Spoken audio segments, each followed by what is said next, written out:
Okay, Man City. We've talked a little bit about Mourinho and the problems he's having at Man United. We'll move on to Pep because, that's kind of what we have to do, isn't it? Everyone has to talk about Pep Guardiola at all times in any given situation in football at the moment. People questioning because he's now gone 5 games without a win in all competitions, and that he hasn't done that since baby Jesus' time or something. I don't know. Pardon me. So we'll frame the question: Has Pep underestimated the Premier League? And I'll come to you first on this, Ped. And I think we should all bear in mind this is Pep Guardiola, currently in charge of Manchester City, who are top of the Premier League at the moment, by the way. But has he underestimated the Premier League? I think what he's done is, and he liked to do this at Barcelona, he likes a small squad to work with, and I don't think you can do that in the Premier League. I know he said a couple of weeks ago that the Spanish league is as hectic and the German league. Fully respect that. You get kicked more in the Premier League. You're going to get more injuries. You're going to get more fatigue. Opposition teams will run you a bit more than most other leagues. I think that's what he's misjudged. He's got rid of players, I think, a little bit too early. Yeah. I think he should have kept hold of even people like Boney for a little bit longer, and just to see, just to feel his way into the Premier League. He's gone in there with all his ideas, understandable, but I think he should have just kept a little bit of a bigger squad. I think that would have helped them out in because as you were saying in the last video, it's almost like when the European game started to hit and he was having games week in, week out, that he's starting to feel it a little bit now. And you look at players like De Bruyne and Aguero and you think, are they playing at 100%? They've just come back from injuries. They don't look like they are. So maybe that's the problem. De Bruyne is injured again, isn't he? Yeah, you know what's doing my tits in about it, to be honest, Falaf, is that it's all these ex-pros and these punters. And I heard fucking Dean Saunders talking about it. He's quite entertaining though. Dean Saunders. He's an idiot, but he's entertaining. He's a moron, mate. He's an idiot, but he's entertaining though. He's a bad idiot. Yeah, he's not got a clue. And when you hear these guys, and look, I'm not a tactical expert. I've never played the game at a high level in any way, shape or form. But I never claim to understand more about football than the fucking guys who generally need to get paid to do it. That being said, the amount of criticism about, like, everyone's desperate to have a dig at how they play football and the passing the ball, as though it's some sort of mysterious voodoo revelation that he's bringing to the league, and not like people have been passing the football for quite a number of years. I don't know how you feel about it, but that's one of the things that's doing my head in about the whole Guardiola. Yeah, I mean, like, tactics and obsessing over tactics is probably my least favourite thing about football. It's the level of kind of breaking down how a manager goes about winning the game. I know some people get something out of it, but I don't. And certainly when pundits talk about it, I'm just like, yeah, whatever. But I think what's important about this winless streak is the fact that Man City are fallible. That even with Pep Guardiola, arguably the best manager in Europe. I don't know much more about world football, but you could say he's in the top 3 managers. Yeah. All of the money they've got. The 5-year plan that was put in place to get Guardiola there, getting the staff in, getting the players in that he wanted before he arrives. No matter how much money, how much planning, and how good a staff and manager and player you get, it's still football. Yeah. And they're not fallible. They are fallible, and they aren't just going to kind of canter to this league. The fact is, I think from Pep Guardiola's situation, he has gone on a winless streak with Bayern Munich. He did also 5 games with Barcelona in 2009.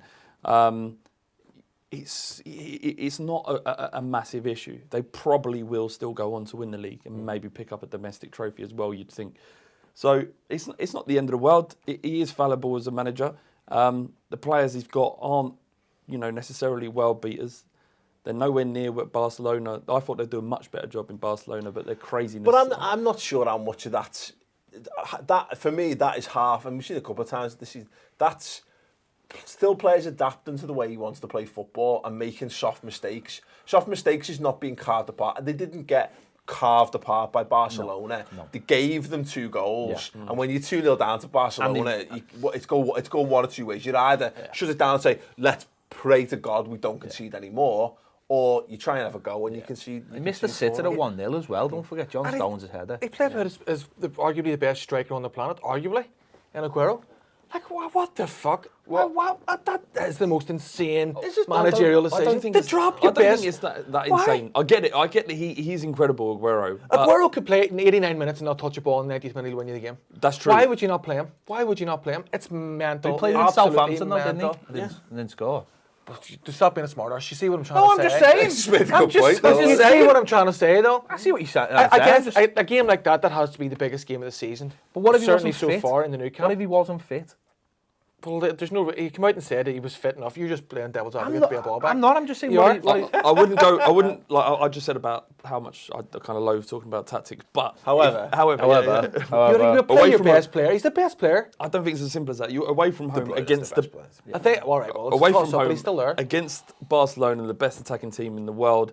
They're going to have to push from the front in order to force mistakes in the final third. Having a false 9 there as opposed to an out-and-out number 9 probably was a more effective way of getting the ball back against Barcelona. Behave yourself. No matter what way you look at it, he dropped his best player, and Aguero must be seething over it. That's the game you want to go and play, isn't it? What has he done to deserve to get dropped? It's not. Yeah, but that's Tactics. It's a load of nonsense, mate. You play your best player. Nah, You play your best team. I'm sorry. Again, in a team against Barcelona, like you play your best players. Yeah, but we again, because I've got to always find ways to try and divert this back to my knowledge of Liverpool, because let's face it, I don't watch any football other than it.